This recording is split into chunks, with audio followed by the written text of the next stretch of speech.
TWR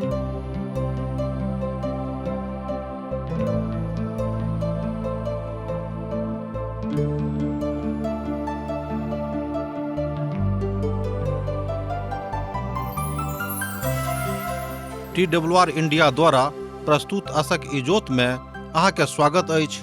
यह कार्यक्रम हमरा के एकटा अवसर प्रदान करै छथि कि हम बाइबल सँ जुड़ल चीज के अध्ययन क सकी आ यह जानू कि हमरा जीवन के लेल परमेश्वर के इच्छा की अछि। ई उद्देश्य के संग हम यह कार्यक्रम अहाँ के लेल प्रस्तुत क रहल छी।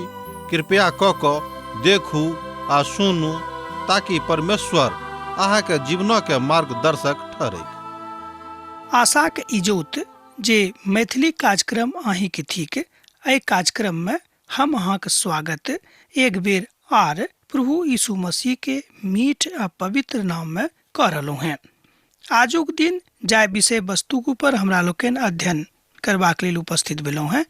ई थीक पहिल कुरिन्थियों पोथी तकर 13 अध्याय। पवित्र पोथी के विद्वान सब एहि अध्याय के प्रेमक अध्याय कहैत छथि, अर्थात पवित्र पोथी बाइबल की प्रेमक अध्याय थीक। आ बहुत लोग एहि विषय वस्तु पर अपन अपन ढंग से अपन अपन मंतव्य दैत छथि। मुदा एहिठाम साधु पौल बता रहल छथि जे हमरा सभक कोना के एहि बातक ऊपर विचार करबाक अछि जे परमेश्वरक दृष्टि में प्रेमक महत्व की थीक। एहि अध्याय में एहि विषय वस्तु पर बहुत गंभीरता के साथ साधु पौल हमरा सब गोटे के सिखा रहल छथि। ई बात कतेक जरूरी थीक कि हमरा सब एहि संसार में रहि क कोना के अपन लोक से प्रेम करी बा कोना के परमेश्वरक संगे प्रेम राखी। एहि दोनों बातक एहिठाम बतायल गेल थीक। एहिठाम हमरा लोकनि देखैत छी कि मुफ्त सेवाक आधार सेहो प्रेमक आधार थीक। ध्यान देबै कि मुफ्त सेवा के आधार सेहो प्रेमक आधार थीक। आजुक दिन में मुदा ई बात संभव नहीं थीक। मुदा बहुत क्यों एहन छथि जे मुक्त स्वभाव से मुफ्त लोगक सेवा करैत छथि, हुनका से एको टका नहीं लैत छथिन। अर्थात वो अपन काजक लेल जेकरा लेल ओ काज कर रहल छथि हुनका से एको टका पैसा नहीं लैत छथिन। तहन अहाँ बाजि सकलहुँ हैं कि प्रेम की महान आधार थीक। प्रेम बड महानतम वस्तु थीक। एहि बातक हमरा लोकनि सेहो जानैत छी।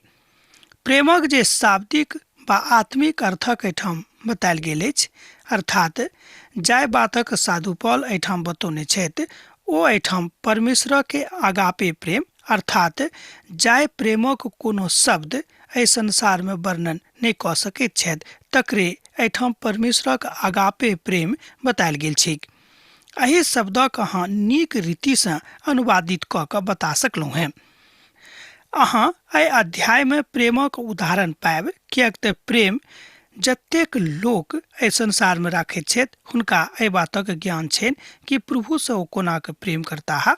तकरा बाद में अपन परिवार से, अपन पत्नी से, अपन धिया पुता से, अपन समाज से, अपन पड़ोसी से कोना के प्रेम रखताह एहि बातक विषय में एहिठाम बतायल गेल अछि। विशेष कऽ कऽ पति पत्नी के बीच में जे प्रेम आजुक दिन में बड़ कड़वाहट में बदलल जा रहल अछि तकरा दिस सेहो एहिठाम साधु पौल इशारा कऽ रहल छथि। एहिठाम हमरा लोकनि देखैत छी कि दया के दिस जे इशारा कयल गेल अछि ओ थीक परमेश्वरक दया आ परमेश्वरक प्रेम। जो हमरा सब दया नहीं करब तऽ कोना के अहाँ आशा राखै छी कि केओ अहूँक ऊपर दया करताह। एहिठाम जे तथा कथित बातक बतायल गेल थीक ओ संसारिक प्रेम नहीं थीक। जय बातक दिस कहियो कहियो हमरा लोकनि प्रेम शब्द के खूब अनर्गल अर्थक लगाबैत छी। बहुत केओ एतना सोचैत छथि कि प्रेमक मतलब यह भेल कि जेना कहियो जे नेना अर्थात कोनो धिया पुता कोनो दूसरा से प्रेम राखैत छथि। सोझ गप में एना अहाँ बुझि सकलहुँ हैं लड़का लड़की के प्रेम एही सन लोग एहि प्रेमक जोड़ैत छथि। मुदा ई बात सत्यक नहीं थीक आ प्रेमक गहराई ओते अहाँ नहीं नापि सकलहुँ हैं। ग्रीक भाषा में और ई शब्दक अर्थ जे बतायल गेल अछि ओ एहि तरह बतावल गेल अछि। ओ थीक एरोस फेनस अर्थात आजुक संदर्भ में अहाँ कतेक दूर धरि अपन प्रभु परमेश्वर के संग चलैत छी। यह बात ध्यान रखबाक थिक कि अहाँ कतेक दान सेहो दैत छी, सेहो एकटा प्रेमक के आधार अछि। किएक तऽ आजुक दिन में जँ अहाँ अपन जेबी केकरो लेल खाली कऽ रहलहुँ हैं तऽ एहि बातक द्योतक थिक कि अहाँ हुनकासँ कतेक प्रेम राखैत छी। आजुक परिप्रेक्ष्य में हमरा लोकनि जे स्त्री पुरुषक अनैतिक संबंधक दिस इशारा करैत छी प्रेमक, से बड अनर्गल बात अछि। आ एहि बातक ऊपर पवित्र पोथी बाइबिल बड तमसाबैत अछि। अर्थात नया नियमक पोथी में अहि बातक के आध्यात्मिक अर्थक हमरा सभक संगे सीख रहलहुँ हैं। अर्थात आध्यात्मिक प्रेम जे मनुष्य जाति के बीच में अछि तकरा ऊपर ध्यान देनाइ बड़ जरूरी एहिठाम भऽ जाइत अछि। आर एकटा शब्दक सेहो अहाँ एहिठाम एहि तरह लऽ सकलहुँ हैं जाहिसँ अहाँ प्रेमक सत्यापित अर्थक बुझि सकैत छी। एहि शब्दक एहिठाम एहि तरह बतायल गेल अछि कि फिलियो। एकर अर्थ होइत अछि कि स्नेहातुर अर्थात भावात्मक अवलोकन। एहि तरह अहाँ बाजि सकलहुँ हैं कि जँ अहाँ अपन धियापुतासँ स्नेहातुर नहि होइब, भावात्मक नहीं होइब, तऽ अहाँ अपन धियापुतासँ प्रेम नहीं कऽ सकलहुँ हैं। एही तरह जँ अहाँक भावना नीक नहीं रहत तऽ अहाँ अपन संबंध प्रभु यीशु मसीह के साथ खूब उचित रीतिसँ लागू नहीं कऽ सकलहुँ हैं। एहि तरह एहिठाम टीकाकार साहब कहैत छथिन कि कोनो मनोवैज्ञानिक दबावक कारणे नहि, मुदा सत्यापित बातक कारणे जे प्रेमानुमुख बातक हमरा लोकनि एहिठाम सीखैत छी, ओ सबटा बात मानवीय प्रेमक दिस इशारा करैत अछि जे तकर पराकाष्ठा पर लऽ जाइत अछि। यह परमेश्वर के अगापे प्रेम थिक जाय अगापे प्रेमक हमरा लोकनि पवित्र पोथी बाइबिल में एहिठाम 13 अध्याय में देख रहल छी। यह बात प्रभु यीशु मसीह आजुक दिन अहाँक बा हमरा सिखाबै के इच्छा राखैत छथि कि जेना प्रभुक प्रेम अहाँक संगे अछि, एही तरह अहूँ प्रभु से प्रेम कऽ कऽ अपन बातक सीख सकलहुँ हैं। तहन अहाँ बाजि सकलहुँ हैं कि प्रेमक हमरा लोकनि 3 मुख्य प्रभाग में बाँटि सकलहुँ हैं। पहिल प्रभाग थिक परमेश्वरक आगापे प्रेम। आ एहि बातक उत्तर अहाँ 1 पद से लऽ कऽ 3 पद में देख सकैत छी जँ अहाँक लग पवित्र पोथी बाइबिल अछि। आ दोसर जे प्रभाग थिक ओ थिक प्रेमक आतुरता आ तकर महत्व। एहि बातक अहाँ 4 अध्याय के 7 पद धरि देख सकैत छी। आ तकरा बाद जे तेसर बात थिक ओ थिक परमेश्वरक आगापे प्रेमक ऊपर विजय, अर्थात मनुष्य जाति के परमेश्वरक आगापे प्रेम मिलनाइ। एहि बातक अहाँ 8 पद से लऽ कऽ 13 पद धरि देख सकलहुँ हैं।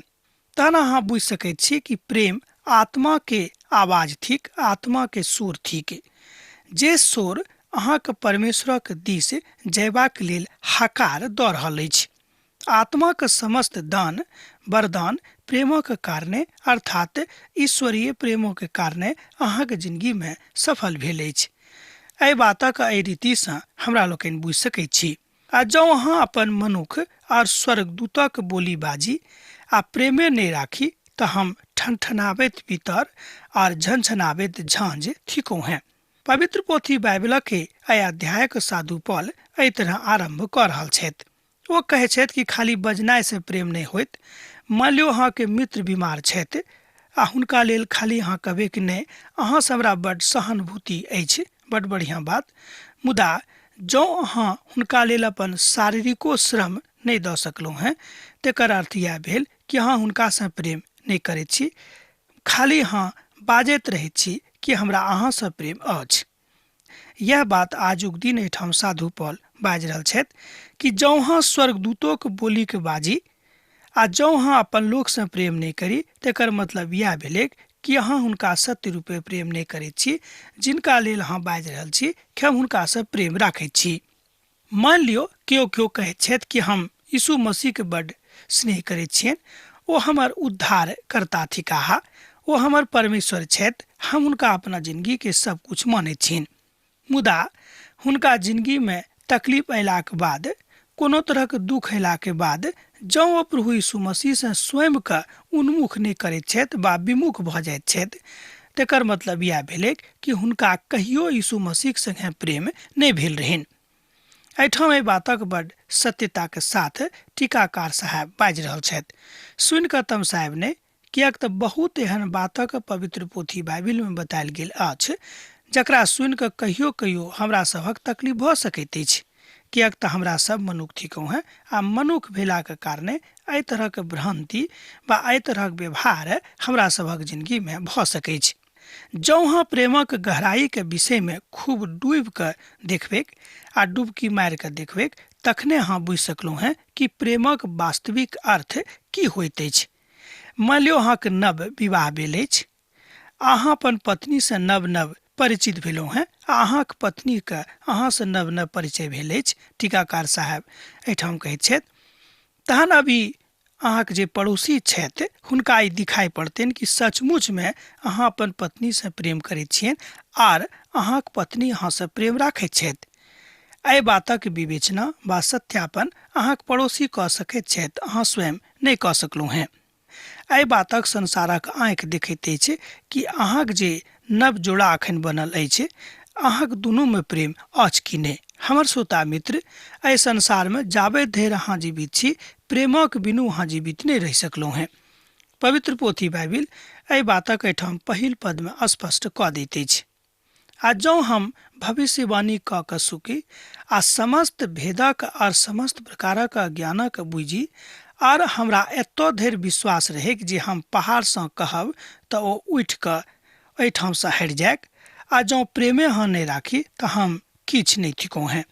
एहिठाम साधु पौल बाजि रहल छथि कि भऽ सकै छै कि परमेश्वरक ज्ञानक कारणे, भक्तिके कारणे अहाँके अंदर में बहुत तरहक शक्ति उत्पत्ति भऽ गेल होएक, मुदा ओहि शक्ति के उत्पत्ति भेलाक बादो जँ अहाँ केकरो से प्रेम नहीं राखै छी, तेकर मतलब यह भेलै कि सत्य रूपे अहाँ अखन धरि यीशु मसीह के शिष्य नहीं बनलहुँ हैं।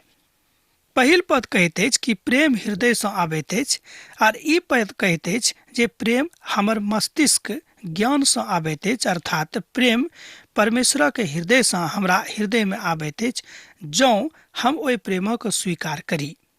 यह भेल परम पवित्र प्रेम के पराकाष्ठा। कहियो कहियो हमरा सब प्रेमक अर्थक गलत लगाबै छी आ विशेष कऽ कऽ युवा पीढ़ी के लोक एहि बातक कनिक दोसर जकाँ देखैत छथि। हम हुनका से निवेदन कऽ रहल छियनि, विशेष कऽ कऽ युवा पीढ़ी से, कि हमर भाई हमर बहिन अहाँ एहि तरह स्वयं के विश्लेषित नहीं करियौ, किएक तऽ जाबे धरि परमेश्वरक प्रेमक गहराई में अहाँ नहीं डूबलहुँ हैं तऽ सत्य रूपे अहाँ प्रेमक जे नीक अर्थ होइत अछि, जे वास्तविक अर्थ होइत अछि, तकरा अहाँ अखन धरि नहीं बुझलहुँ हैं। एहि बातक हमरा लोकनि एहिठाम दोसर पद में देखैत छी, जाहि पदक विश्लेषण हमरा लोकनि कऽ चुकलहुँ हैं। आ जँ हम अपन संपूर्ण संपत्ति का ध्यान दियौक, आ जँ हम अपन संपूर्ण संपत्ति के कंगालक खुआ दिएक, अपन देही के अयबाक लेल दऽ दिएक आर प्रेम नहीं राखिएक तऽ हमरा किछु लाभ नहीं अछि। एहिठाम हमरा लोकनि देखैत छी कि जँ अहाँ अपन समस्त संपत्ति के दान कऽ दैत छी कंगाल के, गरीब लोक के, ई खराब बात नहीं अछि, मुदा अपन देही के सेहो दूसरा के लेल अहाँ समर्पित कऽ दैत छी, सेहो खराब बात नहीं थिक। मुदा एहिके बादो जँ अहाँके हृदय से हुनका लेल प्रेम नहीं अछि, खाली अहाँ अपन बड़ाई के लेल संपत्ति दान कऽ रहलहुँ हैं बा आर कोनो कारणों से कऽ रहलहुँ हैं, तऽ एहिसँ प्रभु के कोनो लाभ अहाँके प्रति नहीं झलकैत अछि। वास्तविकता सेहो यह थिक कि जँ अहाँके हृदय में प्रेम वास्तविक रूपे नहीं आयल अछि, ताबे धरि अहाँ सत्य रूपे परमेश्वर के प्रेमक नहीं बुझि सकलहुँ हैं।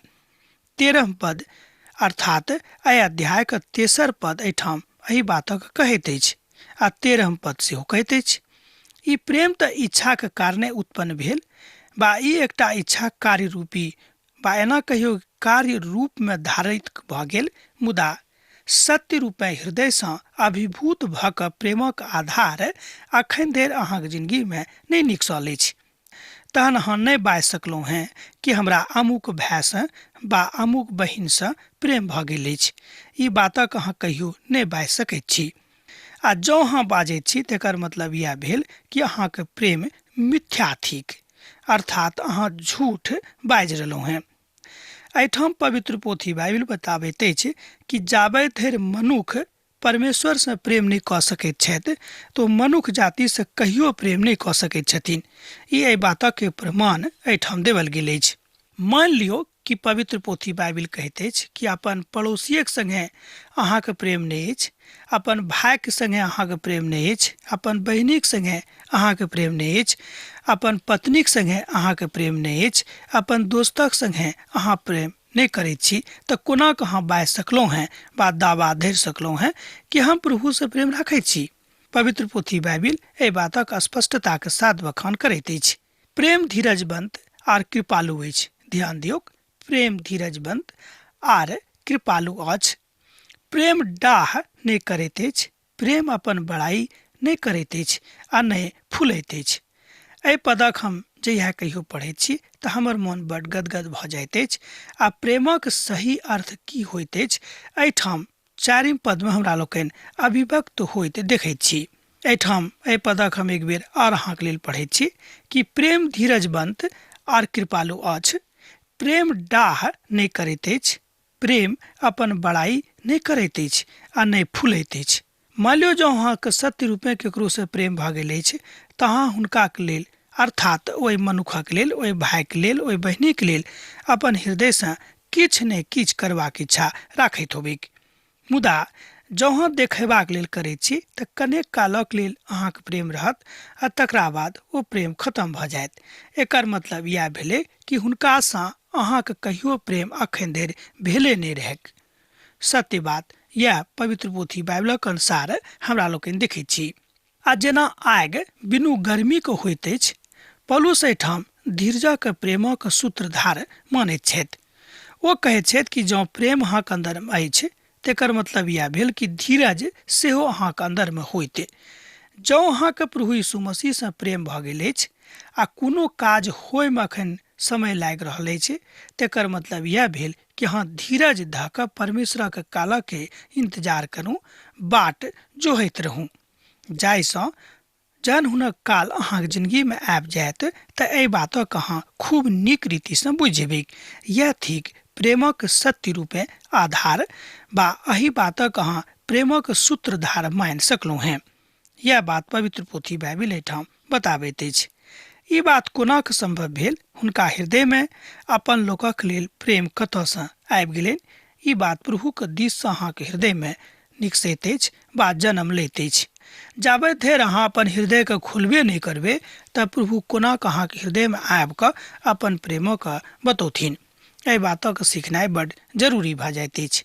प्रेम फूलैत नहीं अछि, अर्थात ई हवामे कथा नहीं करैत अछि, अर्थात तथ्यहीन बातक ऊपर ओ कहियो अपन भ्रमित बातक नहीं बताबैत अछि।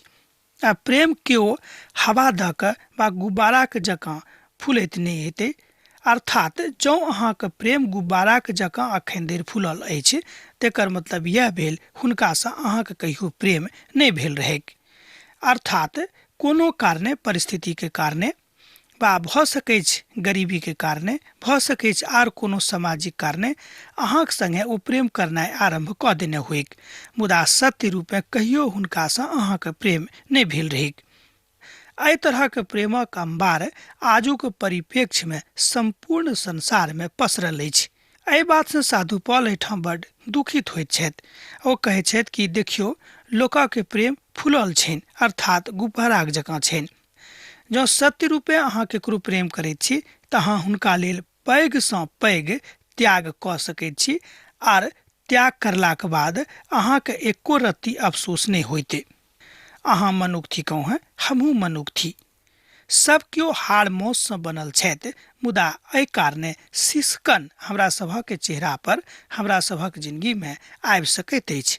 मुदा अहाँके त्याग अहाँके प्रेमक अभिव्यक्ति करैत अछि कि सत्य रूपे अहाँके हुनकासँ प्रेम छल तैँ हुनका लेल अहाँ पैघसँ पैघ त्याग हँसि कऽ देलहुँ हैं। एहि बातक परमेश्वर एहिठाम अगापे प्रेमक संज्ञा दैत छथिन। आ यह अगापे प्रेम प्रभु यीशु मसीह आबि कऽ हमरा सब गोटे से कयने छथि। संसारक प्रेम हम ही नहीं कहैत छी कि हमरा लोकनि संसारमे छी तऽ अपन भाइसँ, अपन बन्धुसँ, अपन देशसँ, अपन समाजसँ प्रेम नहीं राखी से नहि, मुदा आगापे प्रेम जे प्रभु यीशु मसीह हमरा सभक संगे कयने छथि तकरा स्मरण रखबाक सद घड़ी जरूरत थिक। जो हमरा लोकनि एहि बातक नहि राखैत छी तऽ सत्य रूपमे इएह भेल कि अखन धरि हमरा सभक यीशु मसीह संगे प्रेम नहि भेल अछि। एहिठाम हमरा लोकनि देखैत छी कि ओ अनरीति नहि चलैत अछि, आ नहि अपन भलाई चाहैत अछि, आ न झुझुआबैत अछि, आ बुरा सेहो नहि मानैत अछि। प्रेमक बखान जँ अहाँ एहिठाम देखबै तऽ बड्ड नीक लागत। 5म पदमे ओ कोनो अनरीति पर नहि चलत, आ नहि ओ कहियो झुझुआबैत, आ नहि कोनो बातक ओ बुरा मानैत। यह सत्य रूपे प्रेमक आधारक बतायल गेल अछि। प्रेम एहिठाम दुष्टात्मक तरह व्यवहार नहि करैत अछि, आ प्रेम जे सच रूपे जँ अहाँक भऽ गेल अछि ती मानवीय आधारक पराकाष्ठा थिक, जाहिमे अहाँ संपूर्ण मानवीय प्रवृत्तिके देख सकलहुँ हैं जे प्रेम कोना कहाँसँ हुनका भेल अछि। आ यह प्रेम आबि कऽ प्रभु यीशु मसीह एहि संसारमे सिद्ध कऽ देलनि कि हम अहाँसँ प्रेम राखैत छी, आ अहाँ देखलहुँ हैं कि ओ अहाँके लेल प्राण दऽ देलखिन, जाहिसँ संपूर्ण मनुष्य जातिके लेल जे सब केओ पापी छथि हुनका लेल स्वर्गक द्वार खुजैक, अर्थात हुनका उद्धार भेटनि। प्रभु यीशु मसीह सूली पर चढ़ि कऽ हमरा सब गोटेके लेल उद्धारक द्वार खोलि देलखिन। ई बड्ड आनंदक बात अछि। कुकर्मसँ आनंद नहि होइत अछि, मुदा सत्यसँ आनंद होइत अछि। 6म पद एहि बातक अभिव्यक्ति करैत अछि कि जँ सत्य रूपे अहाँके प्रेम प्रभुसँ भऽ गेल अछि बा केकरोसँ भऽ गेल अछि तऽ वएह आगापे प्रेम प्रभु यीशु मसीहके थिक, जाहि प्रेमक कारणे अहाँ हुनका संगे बनल रहलहुँ हैं। अर्थात एहिठाम कोनो तरहके भेदभाव अहाँके हृदयमे नहि आबत जँ अहाँ सत्य रूपे कोनो गोटेसँ प्रेम करनाइ आरम्भ कऽ देलहुँ हैं। यह बात आजुक दिन हमरा लोकनि सिखलहुँ हैं, आ जे किछु बचि गेल तकरा ऊपर हमरा लोकनि दोसर दिन विचार करब। अब हमरा एहिठाम विदा दिअ। हम अहाँसँ विदा चाहैत छी, मुदा पाती लिखैत रहब, बिसरायब नहि। यीशुक नेह अहाँके जिंदगीमे सद घड़ी बनल रहैक। आमीन। हमरा विश्वास अछि कि ई कार्यक्रम अहाँके लेल लाभदायक सिद्ध भेल अछि। हम चाहै छी कि अहाँ अपन आशीषके हमरा संग साझा करू। जँ अहाँके नजीक बाइबलसँ जीवनसँ संबंधित कोनो प्रकारके प्रश्न भऽ सकैत अछि तऽ अपन समस्याके लेल प्रार्थना करबाके लेल जँ चाहै छी तऽ हमरा फोन पर जरूर संपर्क कऽ सकैत छी। परमेश्वर अहाँ सबके एकटा सुखद आनंदित दिन प्रदान करैक।